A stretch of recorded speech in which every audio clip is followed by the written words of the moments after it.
நாடு போற்றும் 4 ஆண்டு தொடரட்டும் பல்லாண்டு காலம் ஆட்சி சாதனை விளக்க பொதுக்கூட்டம். கடலூர் மாவட்டம் திட்டக்குடி அருகே முருகன்குடி கிராமத்தில் தொழிலாளர் நலன் மற்றும் திறன் மேம்பாட்டுத்துறை அமைச்சர் சி. வே. கணேசன் வழிகாட்டுதலோடு நல்லூர் தெற்கு ஒன்றிய செயலாளர் செம்பையன் தலைமையில் சிறப்பு அழைப்பாளராக பெரம்பலூர் விஜயரத்தினம் கலந்து கொண்டு திமுக சாதனைகளை எடுத்துரைத்தனர். இதில் கிளை கழக நிர்வாகிகள், திரளான பொதுமக்கள் என பலர் கலந்து கொண்டனர். ஐயா புண்ணியமா, வட்டி கொடுற புண்ணியமா, அவர் சாவகாசமா வெளியில வர போன் அடிச்சுட்டு வர வரைக்கும் அவங்க நிக்கணும். பார்க்க அந்த குடும்பத்துல பிள்ளைய கூட்டி விட்டுட்டு அவங்க வீட்டு வாசல போய் நிக்கணும். வந்து என்னன்னு அவர் அலட்சியமா கேட்பா, ஐயா மகராஜ் உரிமையா கேட்டு சாப்பிட்டு போறம்மா. இப்போ ஒரு 10-20 நாளைக்கு முன்னாடி பாக்குறேன், கடத்தல போயிட்டு இருக்கு. நான் பார்க்கல, கடையில இருந்து தான் போறேன், கடைக்கு வரல.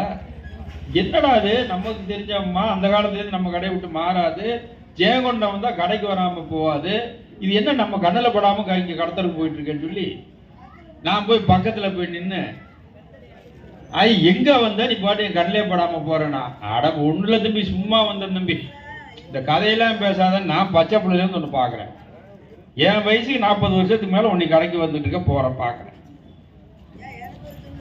சும்மா வந்தேன்னா எப்படி, சும்மா வந்தானே கடைக்கு வரல, எப்படி எனக்கு பயம். வியாபாரி என்னதான் இத்தனை வேண்டிக்கணும், அடிப்படையில் நம்ம வியாபாரம் போல எங்கடா இந்த வெத்தலை கட்டு 2 கவலி வாங்கிட்டு போறோம் தம்பி, இதுக்குள்ள உங்கள்ல மாட்டிட்டு 2 கட்டு வெத்தலை வாங்கறதுக்கு 20 கிலோமீட்டர், நினைச்சா வரலாம், நினைச்சா போலாம். உங்க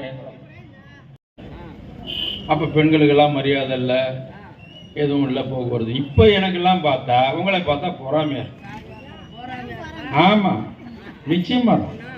ஏன்னா இல்ல அத்தா, இப்ப நான் விருத்தாளத்துல இருந்து வரணும்னு வச்சுக்க, இங்க இந்த ஊருக்கு ஏதோ ஒருத்தர் என்ன கார்ல துணை கூட்டிட்டு வந்தாரு, வந்துட்டேன்.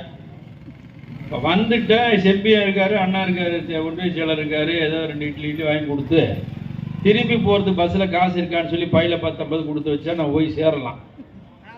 இல்லைன்னா நான் என்ன பண்ணணும், உஷாரா கிளம்புறப்பவே போறதுக்கு காசு இருக்கா, திரும்பி போறதுக்கு காசு இருக்கானா தான் உங்க ஊருக்கு வரலாம். எங்க கதை அப்படி. ஆனா உங்க கதை அப்ப உங்களை பார்த்து நாங்க என்ன நினைக்கிறது, நீங்க எதுக்காக கவலைப்படணுமா, இப்ப விருத்தாளம் போகணும்னா கவலைப்படணுமா, திட்டக்கடி போகணும்னா ஏதாவது யோசிக்கணுமா, கவலைப்படாம. எனக்கு உங்களை மாதிரி எங்க ஊர்ல, நான் பக்கத்து ஊருக்காரன் தான், ஜெயங்கொண்டம். எங்க ஊர்ல ஒரு அம்மா நீ சொல்லுது, நான் நேற்று போய் பாப்பாவை பார்த்துட்டு வந்தாங்க அப்படின்னு.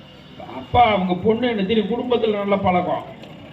இது எப்படி நானே போயிட்டு வந்துடுறேன், நீயே போயிட்டு வந்தியா, எதுல போன, பஸ்ல தான்.